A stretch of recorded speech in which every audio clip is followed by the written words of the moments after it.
তো গাইস আমি এখানে চিংড়ি মাছ ধুয়ে পরিষ্কার করে নিয়ে নিয়েছি। দেখো খুবই বড় বড় ছিল চিংড়ি মাছটা।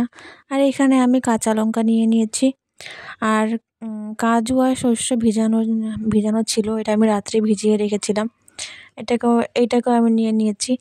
তারপর আমি এখানে দেখো চিংড়ি মাছটার মধ্যে নুন আর হলুদ দিয়ে দিব। নুন আর হলুদ দিয়ে এটাকে আমি ভালো করে মিক্স করে নেব। তো গাইস দেখো চিংড়ি মাছগুলি খুবই সুন্দর, খুবই বড় বড়, অনেক আমার পছন্দ হয়েছে এগুলি দেখে। খুবই ভালো ছিল আর টাটকা ছিল মাছগুলি। তো দেখো আমি এখন এটাকে হলুদ দিয়ে আমি এটাকে মেখে নিব ভালো মতন। আমি বানাবো এটা চিংড়ি মাছের ভাপা। কিন্তু চিংড়ি মাছের ভাপাটা সবাই কাঁচাই বানায়, কিন্তু আমি কাঁচা বানাবো না। আমি এটাকে একটুখানি ভেজে নিব, আমি একটু হালকা পরিমাণ ভেজে তারপরে আমি এটাকে বানাবো। তো গাইস এটাকে আমি ভালো মতন আগে হলুদ আর লবণ দিয়ে মাখাচ্ছি।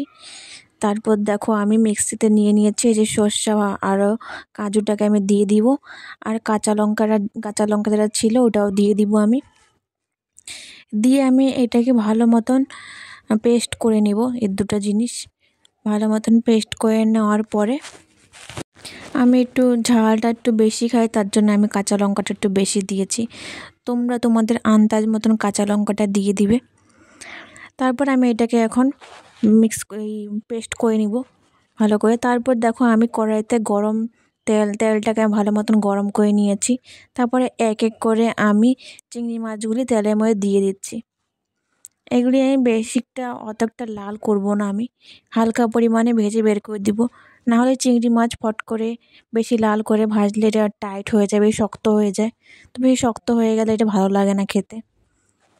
তো আমি এটাকে হালকা পরিমাণে ভেজে নিব, ভেজে বের করে নিব। বেশিরভাগ মানুষরা এটা না ভেজেই বানায়। না ভেজে বানানোটা ওইটা আলাদা একটা টেস্ট, কিন্তু আমার না ভেজে বানানোটা পছন্দ হয় না। আমার একটু ভেজেই ভালো লাগে বানানো, ওটা টেস্টটা একটু আলাদা হয়, লবণ ঢুকে যায় ভালো মতন মাছটার ভিতরে। তো আমি এটাকে হালকা করে ভেজে আমি দেখো এটাকে বের করে নিচ্ছি মাছগুলিকে। তারপর আমি একটা বাউলের মধ্যে সব মাছগুলি বের করে নিব। তারপর এটার মধ্যে আমি মশলাটা যেটা পেস্ট করেছিলাম ওই মশলাটা আমি দিয়ে দিব। এ দেখো আমার মশলাটা পেস্ট হয়ে গেছে। এখন আমি এই বাউলটাতে মশলাগুলি সব দিয়ে দিব।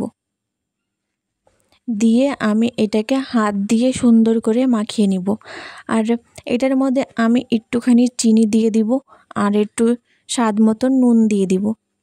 আর এটাতে আমি হলুদ ব্যবহার করব না, কেন কি মাছটার মধ্যে আমি হলুদ একটু বেশি করে দিয়েছিলাম, তার জন্য আমি এটাতে আর হলুদ ব্যবহার করব না। তো গাইস এটাকে আমি ভালো মতন মাখিয়ে নিচ্ছি। চিংড়ি মাছটাকে ভালো করে মাখিয়ে নেব, যেরকম যেভাবে মাছের ভিতরে মশলাগুলি ঢুকে যাক, যত মাখিয়ে নেব ভালো মতন। একটু মাখিয়ে একটু সময় আমি রেখে দিব এটাকে। তারপর আমি কড়াইয়ের মধ্যে তেল দিব, তেলের মধ্যে আমি একটুখানি কালো জিরে দিয়ে দিয়েছি। তারপর আমি মাছগুলো ঢেলে দিলাম কড়াইয়ের মধ্যে। তারপর এটাতে আমি একটু জল দিয়ে দিব, একবারেই জলটা দিয়ে দিব, নাহলে এটা সর্ষেটা পরে তিতকুনি লাগবে। তার জন্য আমি একবারে জল দিয়ে দিয়েছি। আর সামান্য পরিমাণে একটু আমি চিনি দিয়ে দিয়েছিলাম আগেই। তো এটা দেখো জাল হচ্ছে, আমি একটা থাল দিয়ে ঢেকে দিব। ঢাকার পর এটা আমার হয়ে গেছে, আধা ঘন্টার মধ্যে আমার এটা হয়ে গেছে রেডি। আর চিংড়ি মাছগুলিও গলে গেছে। আর আমি মাছটার মধ্যে সরষের তেল আর কাঁচা লঙ্কা চিড়ে দিয়ে দিয়েছি, কাঁচা সরষের তেল দিয়েছি। তো এটার গন্ধটা অনেক ভালো বেরোয় তার জন্য। তো গাইস বলুন কেমন লাগলো আপনাদের এই ভিডিওটা আর আমার এই রেসিপিটা, কমেন্টস করে জানাবে। ঠিক আছে গাইস।